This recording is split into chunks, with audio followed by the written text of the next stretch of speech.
നമസ്കാരം. നാഷണൽ അവാർഡിന് കടുത്ത മത്സരമാണ് ഇപ്പോൾ നിലനിൽക്കുന്നത്. അതിലേക്ക് തിരഞ്ഞെടുത്തിട്ടുള്ള സിനിമകളാണ് റോഷാക്ക്, നൻപകൽ നേരത്ത് മയക്കം, അതുപോലെ തന്നെ കാന്താര. അപ്പോൾ മമ്മൂട്ടിയുടെ രണ്ട് സിനിമകളാണ് റോഷാക്കും നൻപകൽ നേരത്ത് മയക്കും എന്ന് പറയുന്ന സിനിമകളാണ് ഇപ്പോൾ കാസ്റ്റ് ചെയ്തിരിക്കുന്നത്. ഈ രണ്ട് സിനിമകളും ഒപ്പം തന്നെ ഫൈറ്റ് ചെയ്തിട്ട് നിൽക്കുന്ന നല്ല മലയാള സിനിമകളാണ്. കാരണം റോഷാക്ക് എന്ന് പറയുന്ന സിനിമയിൽ മമ്മൂക്ക ചെയ്തിട്ടുള്ള കഥാപാത്രം വളരെയധികം ഒരു വ്യത്യസ്തമായിട്ടുള്ള കഥാപാത്രമാണ്. അതായത് മരണപ്പെട്ടിട്ടുള്ള ആളെ വിടാതെ തന്നെ ആ ഒരു മരണപ്പെട്ട് കഴിഞ്ഞിട്ടും പ്രതികാരം തീർക്കുന്ന ഒരു കഥാപാത്രത്തെയാണ് ആ ഒരു സിനിമയിൽ കാഴ്ചവെച്ചിട്ടുള്ളത്. ആ ഒരു സിനിമ ഒരു ഇംഗ്ലീഷ് മൂവിയുടെ ഒരു പശ്ചാത്തലം പോലെയാണ് ഒരുക്കിയിരിക്കേണ്ടായിരുന്നത്. പ്രത്യേകിച്ച് മമ്മൂക്ക എന്ന് പറയുന്ന കഥാപാത്രം ഇതുവരെയും ചെയ്യാത്ത ഒരു വ്യത്യസ്തമായിട്ടുള്ള ഒരു കഥാപാത്രമായിരുന്നു. അത്രയും മികവാർന്ന ഒരു സിനിമ കൂടിയായിരുന്നു റോഷാക്ക്. നമ്മൾ ഇതുവരെയും കാണാത്ത ഒരു മലയാള സിനിമയുടെ ഒരു പാറ്റേൺ ആ ഒരു സിനിമയിൽ മാറ്റിമറിച്ചു എന്നുള്ളത് നമുക്ക് പറയാം. അതിനോടൊപ്പം തന്നെ നല്ലൊരു സിനിമയായിരുന്നു ലിജോ ജോസഫ് പല്ലിശ്ശേരി സംവിധാനത്തിൽ ഇറങ്ങിയിട്ടുള്ള നൻപകൽ നേരത്ത് മയക്കം.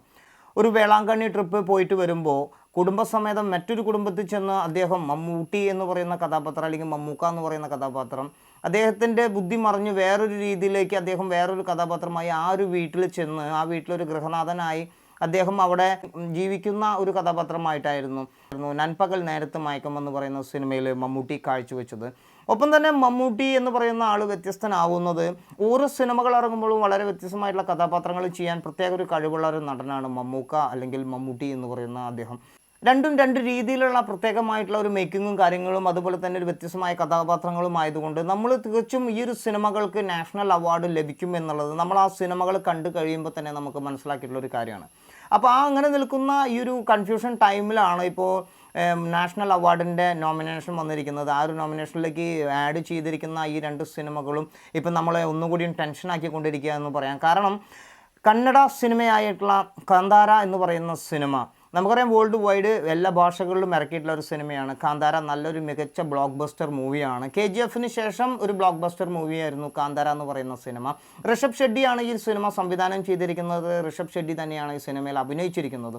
പഴയ കാലഘട്ടത്തിൻ്റെ ആ ഒരു സംസ്കാരം നിലനിർത്തിക്കൊണ്ട് തന്നെ ആ ഒരു സംസ്കാരത്തെ എടുത്തു പറഞ്ഞുകൊണ്ടിട്ടുള്ള ഒരു പ്രത്യേകതരം സിനിമയായിരുന്നു കാന്താര. അതിലെ പാട്ടുകളെല്ലാം തന്നെ സൂപ്പർ ഹിറ്റാണ്. സിനിമ വളരെയധികം സൂപ്പർ ഹിറ്റാണ്. അപ്പോൾ ആ ഒരു സിനിമയിൽ ഋഷഭ് ഷെഡ്ഡി ചെയ്തിട്ടുള്ള കഥാപാത്രവും നമ്മൾ കണ്ടു കഴിഞ്ഞിട്ടുള്ളതാണ്. അപ്പോൾ ഈ രണ്ട് നടന്മാരും തമ്മിലുള്ള മമ്മൂക്കയും ഋഷഭ് ഷെഡ്ഡിയും തമ്മിലുള്ള ഒരു മത്സരം തന്നെയാണ് ഇപ്പോൾ നാഷണൽ അവാർഡ് ഏത് സിനിമകൾക്ക് കൊടുക്കും, ഏത് നടന് കൊടുക്കും എന്നുള്ള ഒരു കൺഫ്യൂഷനിൽ നിൽക്കുന്നത്.